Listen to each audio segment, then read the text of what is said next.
कुछ पात्र ऐसे होते हैं कि जिनमें किसी एक योग की प्रधानता होती है, पर हनुमान जी की विलक्षणता ये है, और गोस्वामी जी ने जब ये कहा कि आप समस्त गुणों के निधान हैं, या जब गोस्वामी जी ने उनके लिए 3 शब्द चुने, आप राक्षसों को जलाने के लिए अग्नि के समान, यह हनुमान जी का कर्मयोग है। और ज्ञानी नामक द्रवंदन ने हनुमान जी के ज्ञान योग की पूर्णता, और रघुपति प्रिय भक्तन में भक्ति योग की पूर्णता। तो हनुमान जी के व्यक्तित्व में बड़ी अद्भुत पद्धति से अनेक रूपों में उनके जो विभिन्न सद्गुण हैं, ज्ञान योग, भक्ति योग, कर्म योग का वीर्य योगों का जो समन्वय और समुच्चय है वो आपको मिलेगा। तो श्री हनुमान जी की जो लंका यात्रा है, स्वर्ण पर्वत की यात्रा, स्वर्ण शैलावदेहम हनुमान जी की यात्रा स्वर्णमयी लंका की दिशा में हो रही।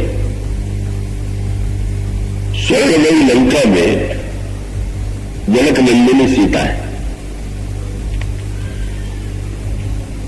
जनक नंदिनी सीता की खोज में श्री हनुमान जी जाते हैं, और कैसी व्यंग्यात्मक प्रतीकात्मक शैली में बात कही गई कि दिखाई तो यही दे रहा था कि श्री सीता भी लंका में, पर लंका में वस्तुतः श्री सीता जी रह रही थी क्या, और लंका में श्री सीता जी यदि नहीं रह रही थी, उस स्वर्ण दुर्ग में श्री सीता जी है तो, पर बंदनी राक्षसियों से घिरी हुई, और चारों ओर दुख और अशांति का साम्राज्य। तो यहां पर मानो 2 पात्र हैं, एक है रावण और दूसरे है श्री हनुमान जी, और दोनों का ही लक्ष्य सीता जी को पाना है, और दोनों के दृष्टि और भावना में अंतर है। रावण की दृष्टि जो है जनक नंदिनी सीता की ओर कामुकता की दृष्टि है, आसक्ति की दृष्टि है, और श्री हनुमान जी की जो दृष्टि है वो श्री सीता जी को मातृ के रूप में, माता के रूप में, तो जैसे एक बालक मां के वात्सल्य के लिए भूखा होता है, उसी प्रकार से हनुमान जी वात्सल्य के भूखे हैं। और तब जो सांकेतिक प्रसंग आता है वो बड़े महत्व का है। तो पहले आप हनुमान जी की यात्रा पर दृष्टि डालिए, तो हनुमान जी के सामने पग पग पर विघ्न आते हैं, और उसका आध्यात्मिक अभिप्राय ये है कि लंका प्रवृत्ति का दुर्ग है। कई ये प्रवृत्ति और निवृत्ति 2 शब्द आपने सुने होंगे। एक प्रवृत्ति का अभिप्राय है जीवन में वस्तुओं का संग्रह करके सुख पाने की जो चेष्टा है वो प्रवृत्ति मार्ग है, और त्याग करके जो सुख पाने की चेष्टा है वो निवृत्ति मार्ग है। कुछ लोग जीवन में अधिक से अधिक संग्रह करते हैं, उनका ही उद्देश्य सुख पाना ही है, और कुछ लोग जब सब कुछ छोड़ करके तपस्या में योग में संलग्न हो जाते हैं तो भी उनका उद्देश्य सुख पाना, शांति पाना। और प्रश्न यह है कि जीवन में निवृत्ति में शांति है कि प्रवृत्ति में शांति है, संग्रह में सुख है कि त्याग में सुख है, शांति संग्रह से मिलेगी कि शांति त्याग से मिलेगी। तो यहां एक सुंदर सूत्र दिया गया और वो बड़े महत्व का है। मैं आशा करता हूं कि आप पूरे चैतन्य रह करके पूरे एकाग्रता से इसे सुनेंगे। श्री सीता जी चित्रकूट में भी है और लंका नगर का जो विस्तार है वो त्रिकूट पर्वत पर है। तो आपने ध्यान दिया, दोनों में कूट है, चित्रकूट में भी पर्वत है और लंका नगरी जिस पर बसी हुई है वो भी पर्वत पर बसी हुई है और उसके 3 शिखर है। तो चित्रकूट में और लंका में क्या अंतर है? चित्रकूट है निवृत्ति का केंद्र और लंका है प्रवृत्ति का केंद्र। इसका अभिप्राय यह है कि भगवान श्री राघवेंद्र अयोध्या के राज्य का परित्याग करके, अयोध्या के वैभव का परित्याग करके, सब कुछ छोड़ करके जहां आकर के निवास करते हैं वो चित्रकूट है।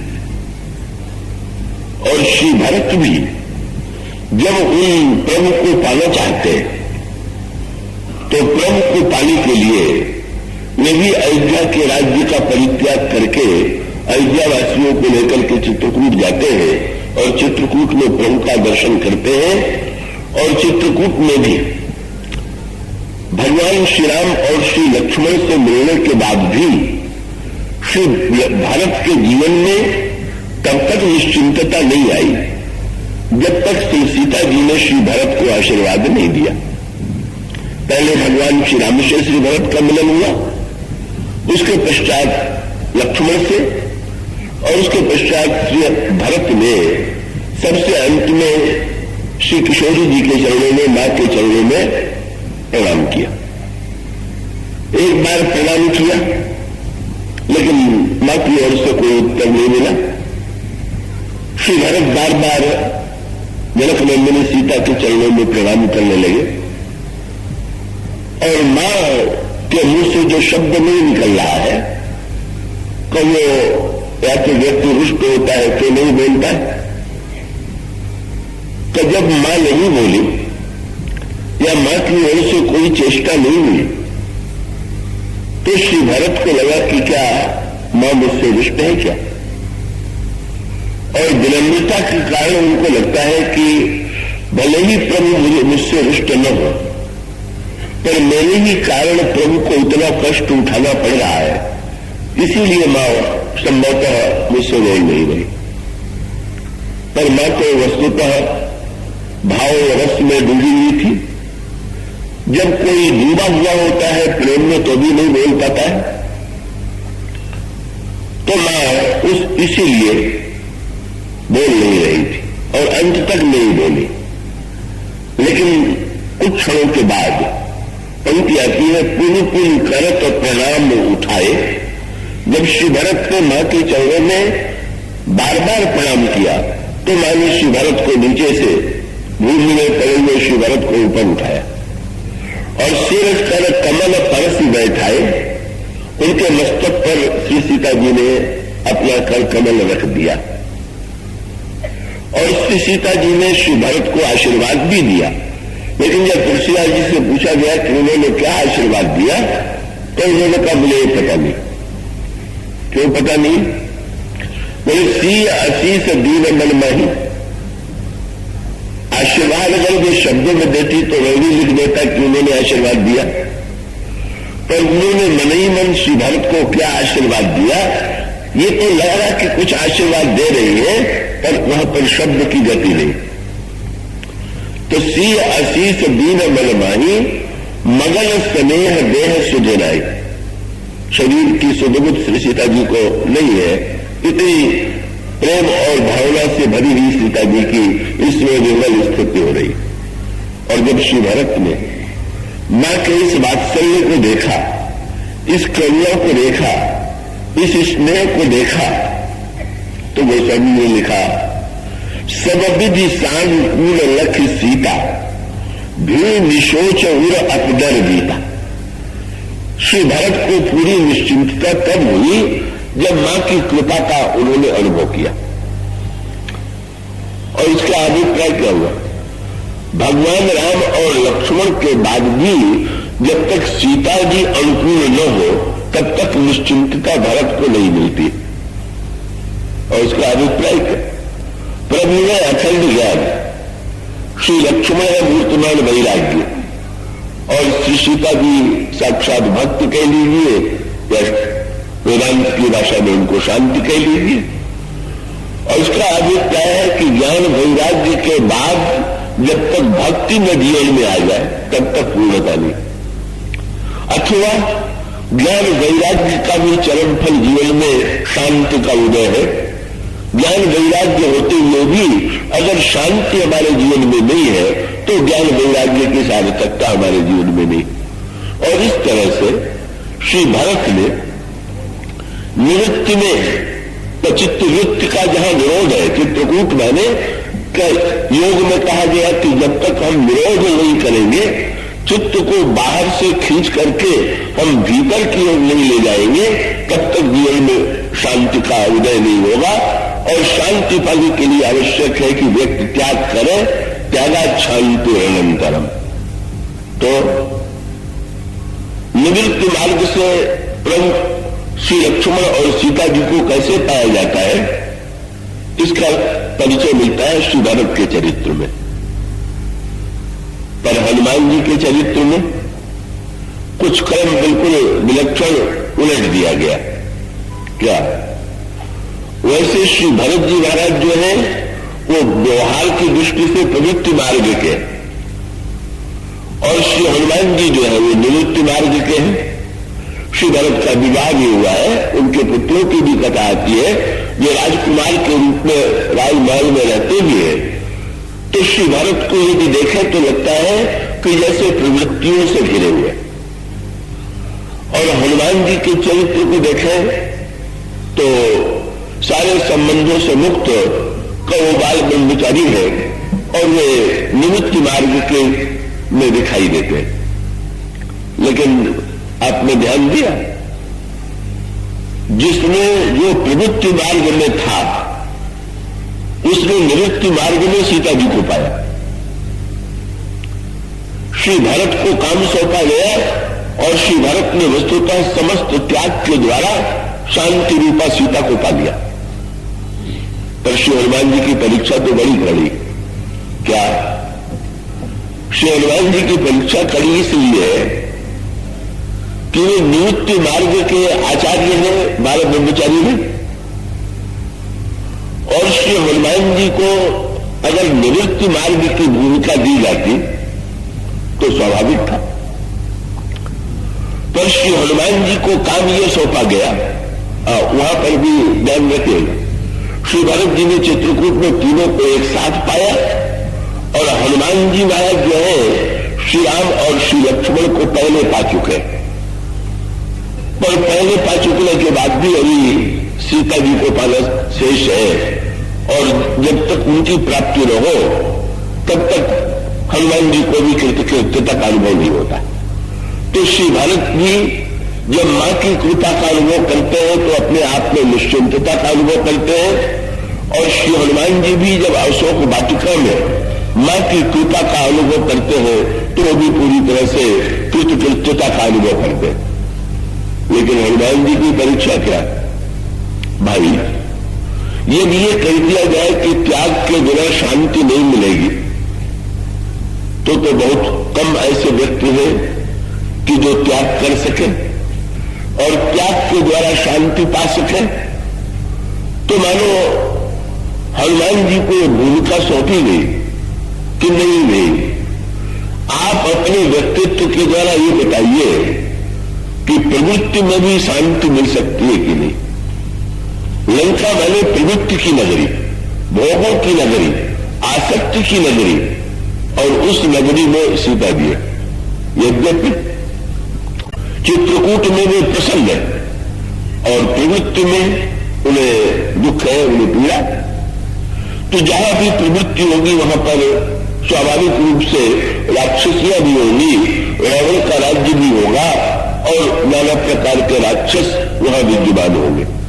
उसका अभिप्राय है कि प्रवृत्ति की जो स्वर्णमयी नगरी है उसमें दुर्गुण, दुर्विचार और दुर्वृत्तियों का राज्य है।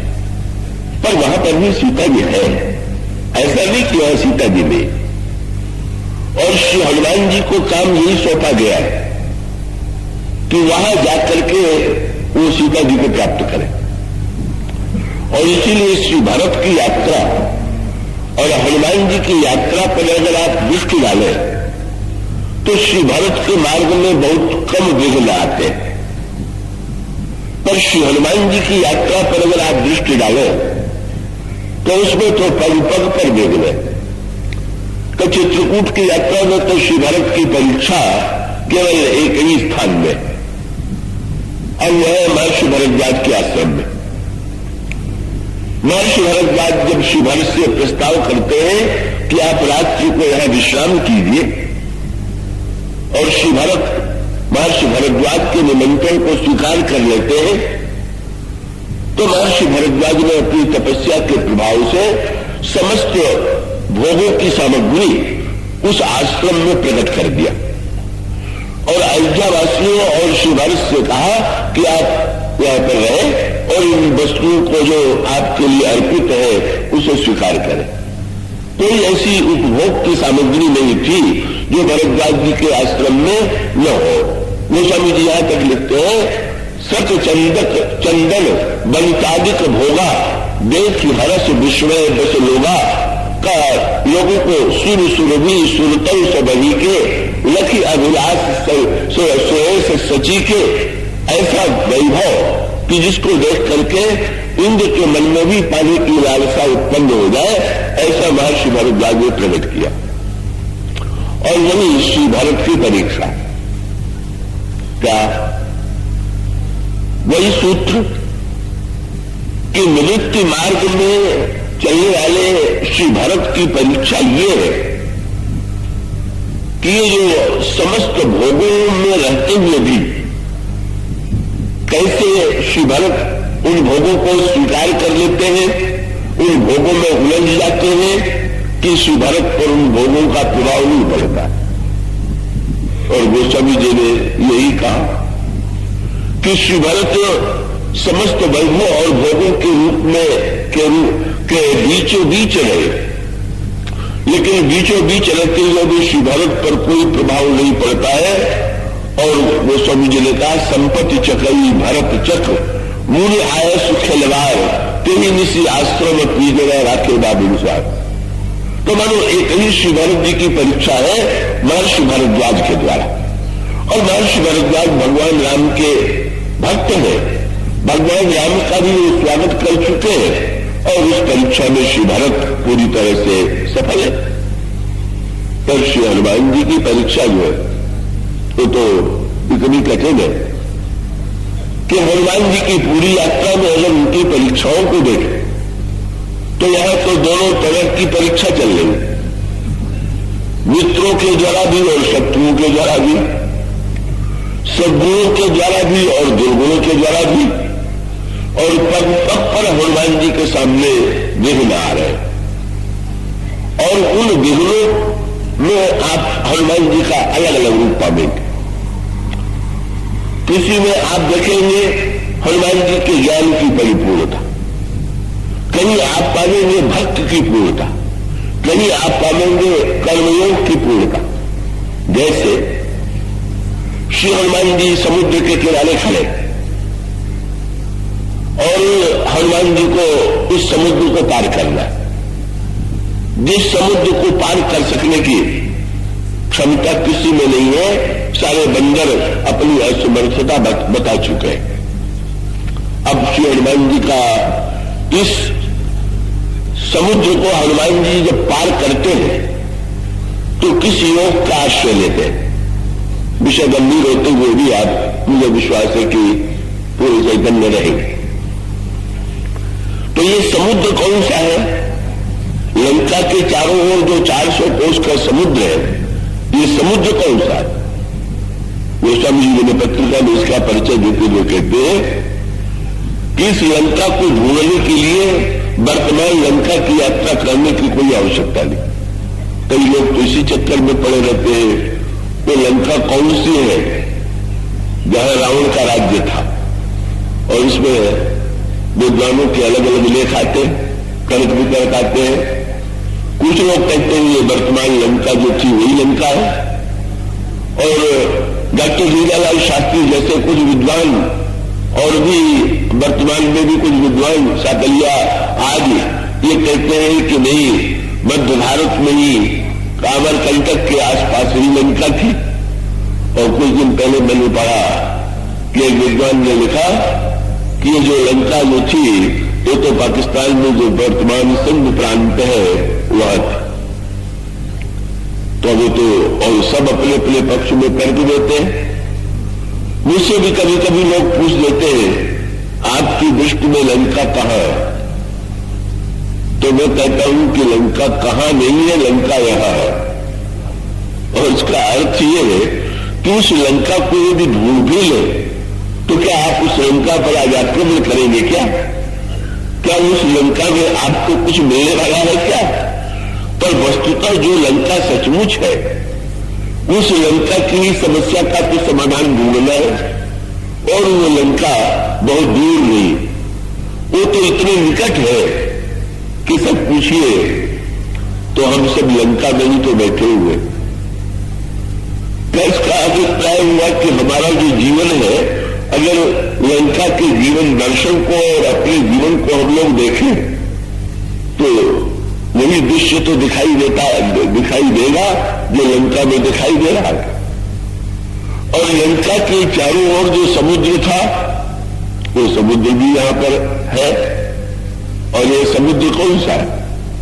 वो स्वामी जी ने कहा ये जो शरीर दिखाई दे रहा है और व्यक्ति शरीर को ही जो मैं माने बैठा है, बस वो कहते हैं यही समुद्र है।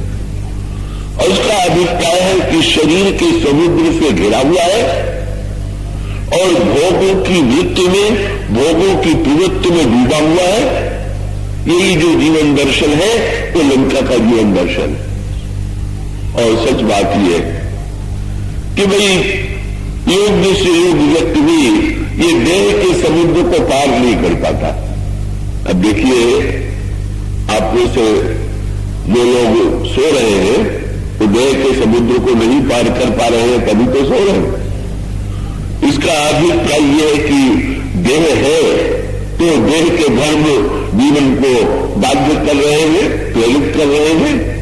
तो वही सचमुच देह के धर्म को आप उपवास कीजिए, व्रत कीजिए, लेकिन देह के समुद्र को थोड़ी पार कर पाएंगे। एकादशी को उपवास करके शरीर पर विजय प्राप्त कीजिए और द्वादशी के दिन ऐसा खाइए कि जिससे एकादशी की कसर भी पूरी हो जाए, या एकादशी के पहले भी एक दिन इतना भोजन कीजिए कि एकादशी की अपेक्षा न रह जाए। इसका अभिप्राय कि हम चाहे जो कुछ करें पर ये शरीर तो पीछे छोड़ता नहीं। का जीवन में काम की वृत्ति है वो शरीर से जुड़ी हुई है। सृष्टि का सृजन ही संसार का काम से होता है। कहो भी काम जुड़ा हुआ है शरीर से, कहो मुमुक्षा भी जुड़ी हुई है, रोग भी जुड़े हुए हैं, वृद्धावस्था भी जुड़ी हुई है, और व्यक्ति बेचारा इस समुद्र को पार नहीं कर पा रहा, समुद्र से ही घिरा हुआ। इस समुद्र को पार करने का कठिन कार्य श्री हनुमान जी को सौंपा गया।